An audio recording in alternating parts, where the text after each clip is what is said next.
হিন্দুদের মাফ করবেন না, আর যে ইসলাম ধর্ম গ্রহণ করবে তাকে মাফ করে দেবেন। এটা কেমন ধরনের ওপরওয়ালা আইন, যেটা আমার বোধগম্য হচ্ছে না। আপনি যদি মুসলিম শব্দটা অপছন্দ করেন তাহলে মুসলিম শব্দটা বাদ দিন। আমি বলবো যে আল্লাহর হুকুম মানে, যে আল্লাহর বাণী মানে, বিশ্বাস করে যে আল্লাহ এক, তার ছাড়া আর কারো উপাসনা করা উচিত নয়, সেই মানুষের গুনাহ সেই মালিক মাফ করবেন। আজ যারা ইসলাম গ্রহণ করছেন তাদের বোঝান তো ইসলাম ধর্ম আসলে কি। তাদেরও যেমন বোঝা কঠিন, আমারও ইসলামটা ঠিকমতো বোঝা যায়। আপনি যদি না বোঝেন তাহলে তারা কিভাবে বুঝবে? তারা তো বুঝেই ইসলাম গ্রহণ করেছে। আপনি যদি বোঝেন তাহলে আপনিও গ্রহণ করবেন। আসসালামু আলাইকুম প্রিয় দর্শক, ডাক্তার জাকির নাকি একজন হিন্দু ভাই প্রশ্ন করতে এসে প্রচণ্ড তর্ক বিতর্ক করছেন। সেই হিন্দু ভাইটি ডাক্তার জাকির নাকি প্রশ্ন করেছেন যে আপনারা বলছেন যে ইসলাম ধর্ম গ্রহণ করলেই সব ক্ষমা মাফ করে দিব, তারা জান্নাতে যাবে, আর হিন্দুরা কখনো জান্নাতে পারবে না। এটা কবরবালা কেমন আইন যে মুসলিমরাই জান্নাতে যাবে ও হিন্দুরা যাবে না? ইসলাম ধর্মের সঠিক ধর্ম এটা কেন? এটা কেন আপনারা বলেন যে ইসলাম ধর্ম গ্রহণ করলে আপনাদের ক্ষমা মাফ করে দেওয়া হবে কিন্তু হিন্দুদের ক্ষমা মাফ করবে না? তো এই শুনে ডাক্তার জাকির নায়েক কী উত্তর দেবেন সেই হিন্দু ভাইটির, এই ভিডিওটি সম্পূর্ণ দেখে কিন্তু বুঝতে পারবেন। ডাক্তার জাকির নায়েকের সাথে কিন্তু সেই হিন্দু ভাইটি প্রচণ্ড তর্ক বিতর্ক করছিল। তো ডাক্তার জাকির নায়েক কিন্তু শেষমেশে সেই হিন্দু ভাইটির উত্তর দিতে পারলেন কিনা এই ভিডিওটি সম্পূর্ণ দেখলে কিন্তু বুঝতে পারবেন। তো চলুন ডাক্তার জাকির নায়েক সেই হিন্দু ভাইটির প্রশ্নের উত্তর দিতে পারলেন কিনা যে হিন্দু ধর্ম ও ইসলাম ধর্ম, তো হিন্দু ধর্মরা যারা মৃত্যুবরণ করবে তারা কখনো জান্নাতে যাবে না, ও ইসলাম ধর্ম গ্রহণ করলে কিন্তু সব ক্ষমা মাফ করে দেওয়া হবে। তো এরকম একটি প্রশ্ন করেছেন ডাক্তার জাকির নায়েক। চলুন ডাক্তার জাকির নায়েক কী উত্তর দিলেন আমরা কিন্তু শুনে আসবো। আমার নাম মুকুন্দ ধাওয়ান, আমি বেকার। আপনি বলেছেন যে ইসলাম গ্রহণ করে তার হাজার হাজার গুনাহ মাফ হয়ে যায়, কিন্তু আমার মতে সবার মালিক একজনই, এবং একজন মালিক থাকতে তিনি কাকে এই দৃষ্টিতে দেখবেন আর কাকে সেই দৃষ্টিতে দেখবেন। হিন্দুদের মাফ করবেন না, আর যে ইসলাম ধর্ম গ্রহণ করবে তাকে মাফ করে দেবেন। এটা কেমন ধরনের ওপরওয়ালা আইন, যেটা আমার বোধগম্য হচ্ছে না।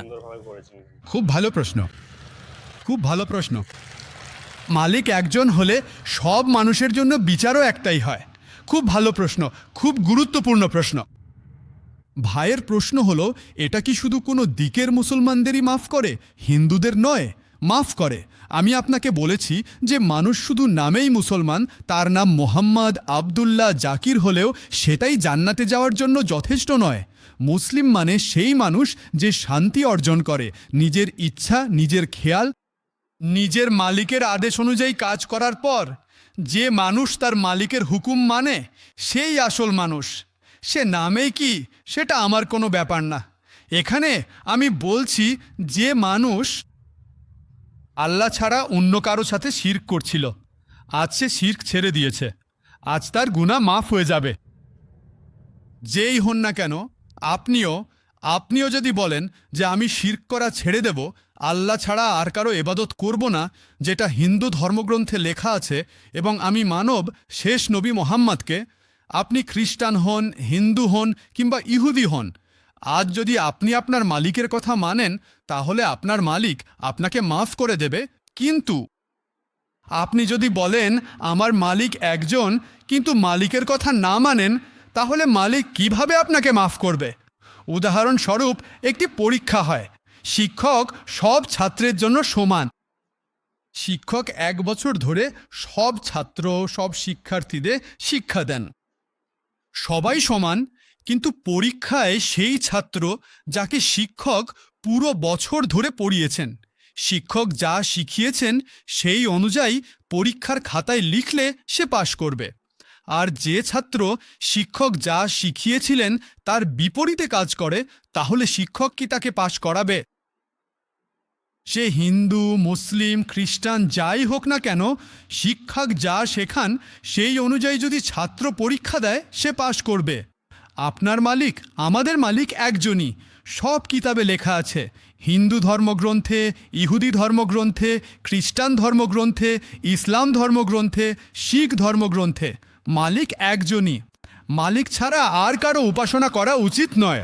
মালিক ছাড়া আর কারো উপাসনা করা উচিত নয়। গতকাল আমি বলেছিলাম, সেই খোদার কোনো মূর্তি নেই, কোনো ছায়া নেই, কোনো ফটোগ্রাফ নেই, কোনো ছবি নেই, কোনো প্রতিমা নেই, কোনো মূর্তি নেই।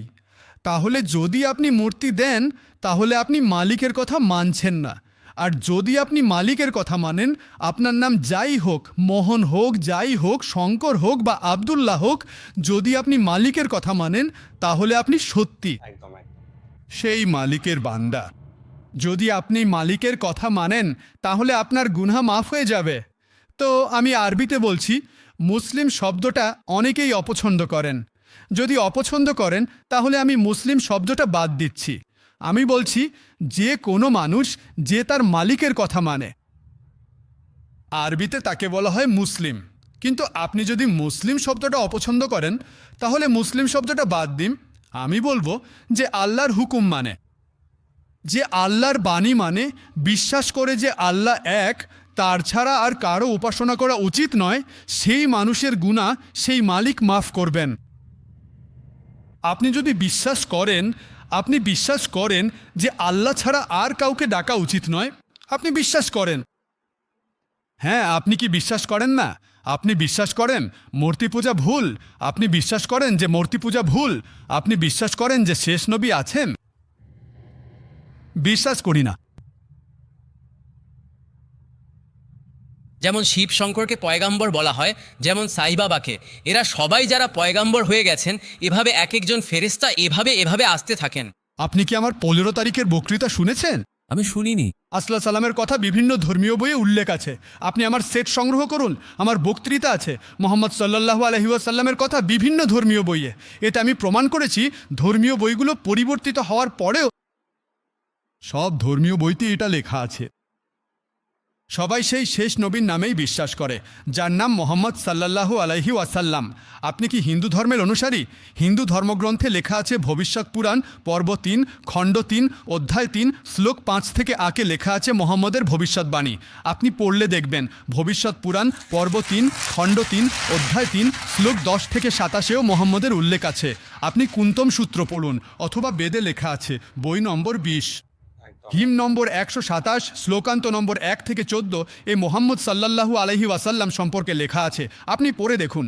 আবার অথর্ববেদ বই নম্বর 20 অধ্যায় নম্বর 21 শ্লোক নম্বর 6 ও 7 এও মোহাম্মদ সাল্লাল্লাহু আলাইহি ওয়াসাল্লামের উল্লেখ আছে। মোহাম্মদ সাল্লাল্লাহু আলাইহি ওয়াসাল্লামের কথা উল্লেখ আছে শ্যার মেধে, যেখানে আহমেদের মতো বলা হয়েছে। শ্যাম মেদ উত্তর চিক মন্ত্রালয় নম্বর 1500 লেখা আছে। যজুর্বেদ অধ্যায় নম্বর 31 শ্লোক নম্বর 18 আপনি পড়বেন। ঋগ্বেদ বই নম্বর 8 জয় নম্বর 6 বছর নম্বর 10-এ আপনি যদি পড়েন অথর্ববেদ বই নম্বর 8 অধ্যায় নম্বর 5 শ্লোক নম্বর 16-এ মোহাম্মদ সাল্লাল্লাহু আলাইহি ওয়াসাল্লাম সম্পর্কে আহমেদ লেখা আছে।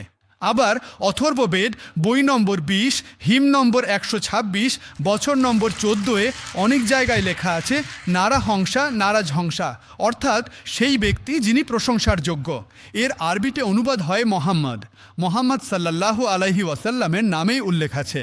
হিন্দু ধর্মের অনেক বইতে ঋগ্বেদ বই নম্বর 1 হিম নম্বর 13 স্তবক নম্বর 3, ঋগ্বেদ বই নম্বর 1 হিম নম্বর 18 স্তবক নম্বর 9, ঋগ্বেদ বই নম্বর 1 হিম নম্বর 106 স্তবক নম্বর 4, ঋগ্বেদ বই নম্বর 1 হিম নম্বর 142 স্তবক নম্বর 3, ঋগ্বেদ বই নম্বর 2 হিম নম্বর 3 স্তবক নম্বর 2, ঋগ্বেদ বই নম্বর 5 হিম নম্বর 5 স্তবক নম্বর 2, ঋগ্বেদ বই নম্বর 7 হিম নম্বর 2 স্তবক নম্বর 2, ঋগ্বেদ বই নম্বর 10 হিম নম্বর 64 স্তবক নম্বর 3, ঋগ নম্বর 10 হেম নম্বর 119 স্তবক নম্বর 2, যজুর্বেদ অধ্যায় নম্বর 20 স্তবক নম্বর 55, যজুর্বেদ অধ্যায় নম্বর 20 স্তবক 37, যজুর্বেদ অধ্যায় নম্বর 20 স্তবক 57, যজুর্বেদ অধ্যায় 21 স্তবক নম্বর 31।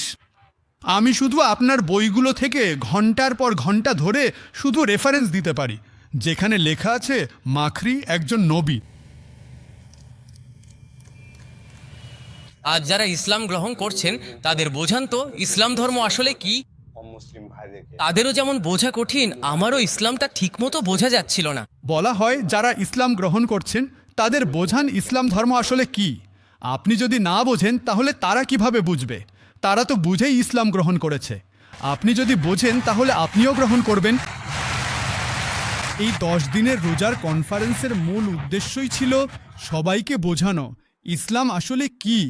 মিডিয়া যেভাবে ইসলামকে তুলে ধরছে সেটা বিকৃতভাবে দেখাচ্ছে। আমাদের উদ্দেশ্যই ছিল সবাইকে বোঝানো ইসলাম কি। যদি আপনি এখনও ইসলামকে না জেনে থাকেন তাহলে অবশ্যই গ্রহণ করবেন না। যখনই আপনি ইসলামকে চিনে নেবেন, ইনশাল্লাহ আপনিও সাক্ষ্য দেবেন, এটাই আমার দোয়া, হে আল্লাহ সেই মালিকের কাছে যেন তিনি আপনাকে হেদায়েত দেন। আপনি কি এটা বিশ্বাস করেন যে আল্লাহ এক, আল্লাহ ছাড়া আর কোনো উপাস্য নেই, এবং মোহাম্মদ সাল্লাল্লাহ? আমি স্বেচ্ছাসেবকদের বলবো যেন আপনাকে আমার ডিভিডি দেন, যেখানে রাসূলুল্লাহ সাল্লাল্লাহর আলোচনা আছে। ওই ডিভিডিতে সব রেফারেন্স আছে এবং একটি বিশেষ বক্তৃতা আছে। রাসূলুল্লাহ সাল্লাল্লাহু আলাইহি সাল্লামের আলোচনা হিন্দু ধর্মীয় গ্রন্থে। শুধু হিন্দু ধর্মেই আপনি সেটা দেখুন, আর ইনশাল্লাহ আপনি এই কথাটি স্বীকার করবেন, আজ না হোক কাল। এ কথা মান্য যে আল্লাহ ছাড়া আর কোনো উপাস্য নেই এবং মোহাম্মদ সাল্লাল্লাহু আল্লাহর শেষ নবী ও রাসূল। এখন প্রশ্নের দিকে আসুন। তো প্রিয় দর্শক, আপনারা শুনলেন ডাক্তার জাকির নায়েককে সেই হিন্দু ভাইটি প্রশ্ন করেছিলেন যে ইসলাম ধর্ম হলো সঠিক ধর্ম কেন কেন মুসলিমরা ইসলাম ধর্ম গ্রহণ করতে বলে, ও হিন্দু হয়ে মৃত্যুবরণ করলে কখনোই জান্নাতে যাবে না, ও কোনো ক্ষমা মাফ করবেন না। তো ডাক্তার জাকির নায়েক প্রমাণ করে দিলেন। ডাক্তার জাকির নায়েক কিন্তু খুবই সুন্দরভাবে উত্তর দিলেন সেই হিন্দু ভাইটিকে। আর ডাক্তার জাকির নায়েক প্রমাণ করে দিলেন যে ইসলাম ধর্ম হলো সবথেকে সঠিক ধর্ম। ইসলাম ধর্ম গ্রহণ করলে আপনি একদিন জান্নাতে যাবেন। তো মাসাল্লাহ ডাক্তার জাকির নায়েকের এই লেকচারটি কেমন লাগলো তো অবশ্যই কমেন্ট করে জানিয়ে যাবেন। ডাক্তার জাকির নায়েকের নিত্য নতুন লেকচারগুলো সবার আগে পেতে হলে কিন্তু আমাদের আল্লাহ আস্তা চ্যানেলকে সাবস্ক্রাইব করতে ভুলবেন না। আমাদের আল্লাহ আস্তা চ্যানেলে ইসলামিক প্রচারিক ভিডিও আপলোড করে থাকি শিক্ষামূলক। তো অতি অবশ্যই আগ্রহী হলে কিন্তু আমাদের আল্লাহ আস্তা চ্যানেলকে সাবস্ক্রাইব করবেন। ভিডিওটিকে বেশি বেশি শেয়ার করে দিবেন, আমাদের মা বন্ধুকে দেখার সুযোগ করে দিবেন। তো দেখা হবে নতুন একটি ভিডিওর সাথে।